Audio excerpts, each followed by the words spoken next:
eu sou geólogo, né? E então eu tenho participado de alguns projetos também sobre paleoclimas, né? E na verdade, desde alguns anos para cá, eu vinha fazendo umas palestras assim, meio provocativas em relação ao que Al Gore disse, né? Que era uma verdade inconveniente, né? Eu dizia que era uma dúvida conveniente.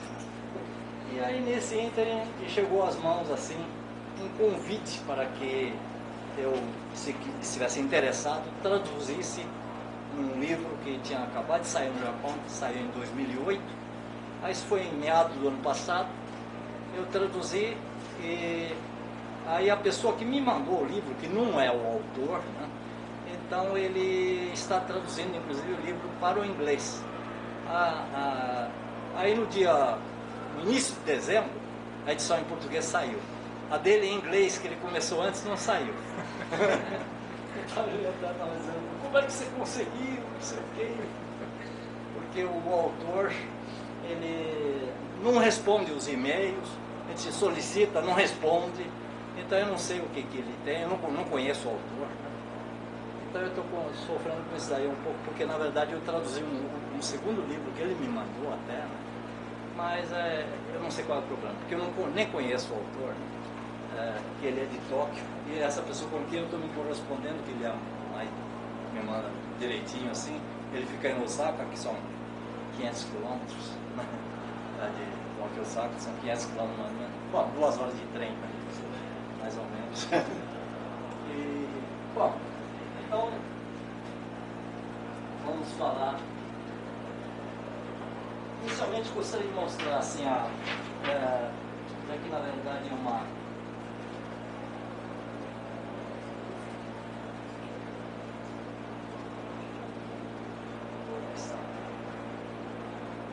Seria uma espiral que retrata a história geológica desde o Big Bang, que é o universo formado há 13 bilhões de anos passados, até a origem do sistema solar, há 4,6 bilhões de anos mais ou menos, quando a Terra também teria se formado dentro do sistema solar. E estão relatados aqui os principais fatos, até hoje. Né? Bom, só repassando rapidamente, porque eu não vou ver em detalhes isso aqui, porque não é o objetivo da aula, mas em todo caso, aqui por exemplo, 3,8 bilhões de anos, a origem da vida, 2,8 bilhões de anos, origem da alga primitiva, é importante porque é o início da fotossíntese, né? Começa a aumentar o teor de oxigênio na atmosfera. Aí depois tem, a história vai prosseguindo até chegar aqui, nessa época, por exemplo, bom, quando há cerca de 7 milhões de anos passados, aqui na era Cenozoica, o ser humano teria aparecido, segundo as últimas descobertas aí no Chad, né? Datam esse antropóide, um antropóide de 7 milhões de anos mais ou menos, né? Que ainda era quadrúpede. Então, bom, aqui inclusive existe uma parte aqui que, vamos dizer assim, seria o futuro, o desaparecimento do universo, quem sabe do Sol, daqui a 5 bilhões de anos, extinção dos seres vivos aqui na Terra, etc. Né? Então isso daqui é muito rápido. Agora, aqui, se a gente for ver um pouquinho mais em detalhe, nós temos aqui um quadro que mostra os primeiros 800 milhões de anos, quer dizer, desde 4,6 bilhões de anos, os primeiros 800 milhões de anos. O que andou acontecendo? Né? Então, aqui eu tenho vários fatos relatados aqui também, até chegar então aos 800 milhões de anos. Por exemplo, aqui foi encontrado, foi datado um zircão, que é um mineral, né, um mineral pesado, de 4,38 milhões de anos, por exemplo. Formação da Lua, bom, vários aspectos aí, os primeiros 800 milhões da história da Terra. Agora, talvez a partir do próximo a gente pode ver um pouquinho mais em detalhe. Aqui é o seguinte, se a gente colocar então toda essa história da Terra num quadro assim de clima, não é? Principalmente em termos de temperatura média e precipitação média, então nós verificamos que desde o início da história da Terra, a temperatura variou bastante. Assim como a precipitação média variou bastante também, certo? Então, se a gente verificar assim, essa história bem antiga do clima aqui da Terra, nós verificamos que só aqui é o Cambriano, então daqui para baixo é o pré-Cambriano, antes do Cambriano. Então, na chamada era proterozoica, não é? Proterozoica, mais de 2 bilhões de anos passados aí, já ocorreram 2 glaciações muito fortes, inclusive. 2 glaciações muito fortes. E depois, na era paleozoica, aqui nós temos uma glaciação aqui em torno do Siluriano, por aí, e aqui eu tenho o Permo Carbonífero, que afetou justamente aquele supercontinente que todos já devem ter ouvido falar, o supercontinente Gondwana, né? Então essa última dessa série de 4 glaciações aqui, essa última é conhecida como glaciação gondwanica, né? Agora, talvez, não sei se todos sabem, mas várias dessas evidências de glaciação nós temos aqui no Brasil, não é? No Brasil. A gondwanica talvez seja a mais conhecida, aqui próximo a São Paulo mesmo. Nós temos a cidade de Itu, que é uma cidade vizinha, a cidade de Salto, né? Cada uma dessas cidades, Itu tem o chamado Parque do Varvito, e Salto tem a Parque da Rocha Mutonê. Então são 2 evidências de glaciação gondwanica. Bom, quem não conhece, eu acredito que muita gente já visitou lá os 2 parques, ou pelo menos do Varvito lá em Itu. Está meio né? abandonado, né? Hein? Está abandonado. Está meio abandonado. É Lamentável, né? Mas porque às vezes no início foram colocados até tabuletes explicando toda a história lá e tal, né? Mas infelizmente nessas coisas aqui não vingam muito, né? Entre nós aqui no país, né? Infelizmente.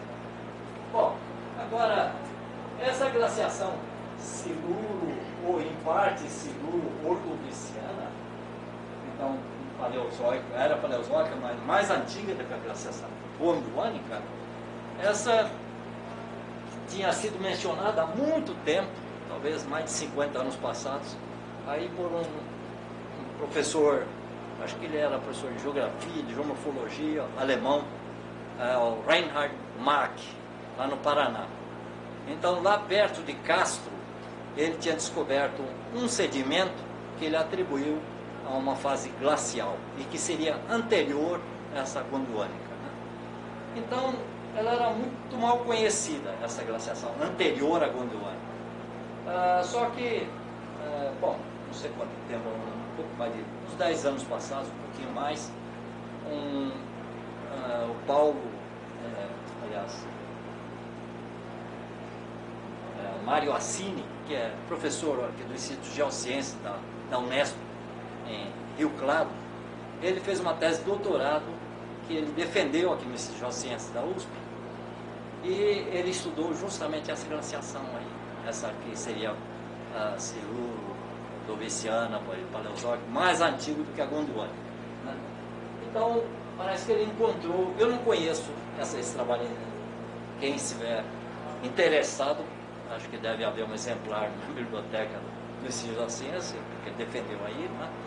Então, ele encontrou várias evidências dessa glaciação em vários locais, inclusive acho que Mato Grosso, Goiás, diversos locais. Agora, essas proterozoicas, pré-cambrianas, né?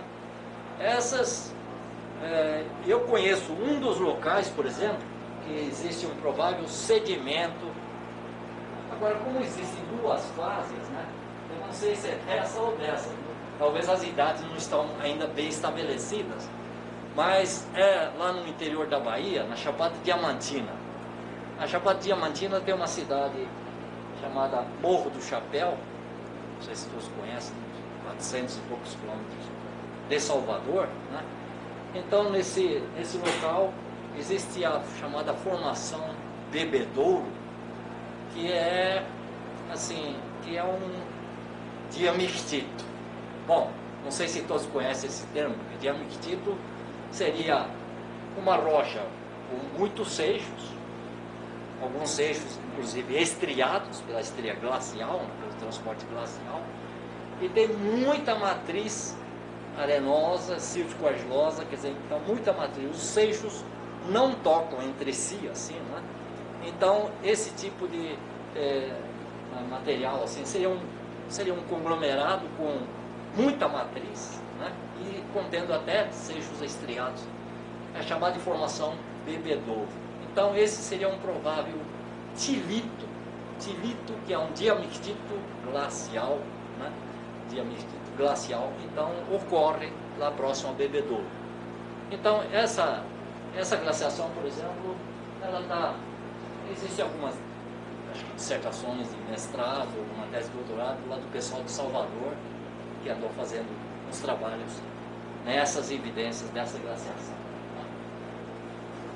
Agora, depois que houve esses 4 idades do gelo, vamos dizer assim, a Terra passou por um período assim muito quente. Vocês estão vendo que a curva toda deslocou para cá e continuou. E só aqui no finzinho da Era Cenozoica que ela começou a esfriar, né? E agora, a precipitação nesse intervalo de tempo variou muito. Houve épocas em que a precipitação era muito baixa ou muito alta. Aqui também abaixou de novo e depois daqui para frente conseguiu mais ou menos assim na parte intermediária. Mas de qualquer maneira, o que aconteceu foi que no fim da Era Cenozoica, nós estamos na Era Cenozoica hoje em dia, né? Certo? A era que nós estamos vivendo, nós tivemos o resfriamento da Terra e há cerca de 2,6 milhões de anos passados, então relativamente há pouco tempo, ontem na história da Terra, né? Então 2,6 milhões de anos passados começou uma série de glaciações. Então essas glaciações aí, elas foram descritas pela primeira vez nos Alpes, na Alemanha, por 2 autores alemães chamados Penck e Bruckner. Bom, quem estudou, acho que fundamentos aí de uma introdução à geologia física, deve ter estudado o nome dessas 4 glaciações que eles caracterizavam, chamaram de Günz, Mendel, Riess e Würm. Isso já tinha naquele livro antigo lá do professor Leins e Amaral, etc., né, que muita gente deve conhecer, certo? Agora, mais tarde, outras pessoas descobriram mais 2 glaciações mais antigas do que essa, mais antiga do que a Günz.